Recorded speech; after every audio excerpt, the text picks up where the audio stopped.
జై మహాదేవ్. ఈరోజు మనము ఉత్తరేణి చెట్టు, దీన్ని కుక్కముళ్ళ చెట్టు అంటారు, ఉత్తరేణి చెట్టు అంటారు. ఈ ఉత్తరేణి చెట్టు గురించి మనం ఈరోజు చెప్పుకుంటున్నాం.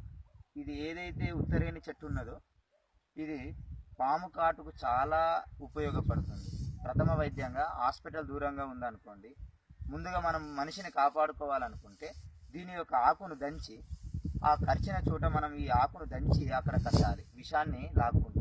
రెండవది, ఈ ఆకుని ఎప్పుడైతే దంచి రసాన్ని ఎప్పుడైతే తాగుతాడో, కడుపులోకి తీసుకుంటాడో, ఈ ఆకును దంచి తింటాడో, అప్పుడు దాని యొక్క విషం కూడా పూర్తిగా తొలగిపోవడం జరుగుతుంది. రెండవది, ఆర్షమూలలు అని చాలామంది బాధపడుతుంటారు. ఈ ఆర్షమూలలకు కూడా దీని యొక్క ఆకును మనం ఎప్పుడైతే తింటామో ఆర్షమూలలు కూడా తగ్గిపోవడం జరుగుతుంది. రెండవది, చెవిపోటుతో చాలామంది బాధపడుతుంటారు, కుప్పలతో బాధపడుతుంటారు. చెవిపోటుతో బాధపడే వాళ్లకు చెవిలో 3 చుక్కల రసాన్ని, ఈ ఆకు యొక్క రసాన్ని చెవిలో 3 చుక్కలు ఎప్పుడైతే వేస్తామో ఆ చెవు యొక్క సమస్యలు తొలగిపోతాయి.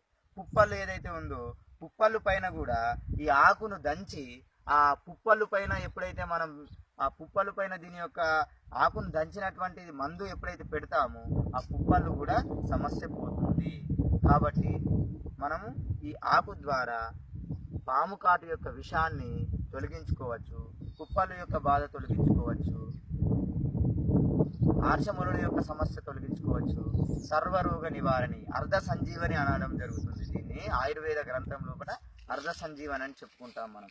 దీని ద్వారా ఎన్నో సమస్యలు కూడా తొలగిపోతాయి. కాబట్టి దీన్ని మనము అందరికీ తెలియజేసే ప్రయత్నం చేయండి, దీన్ని అందరికీ షేర్ చేయండి. ఎందుకంటే దీని ద్వారా వ్యవసాయదారులకు చాలా ఉపయోగం ఉంది. ఎక్కడ గడ్డిలో తిరుగుతుంటారు కాబట్టి దీని యొక్క ఉపయోగం అనేది చాలా ఉంది. కాబట్టి అందరూ పాము కాట్లతో బాధపడుతున్నారు కాబట్టి ఈ ఔషధాన్ని స్వీకరించి అందరూ ఆనందంగా జీవించగలుగుతారు. కాబట్టి దీన్ని అందరూ షేర్ చేయాలని కోరుతూ అందరికీ జై మహాదేవ్.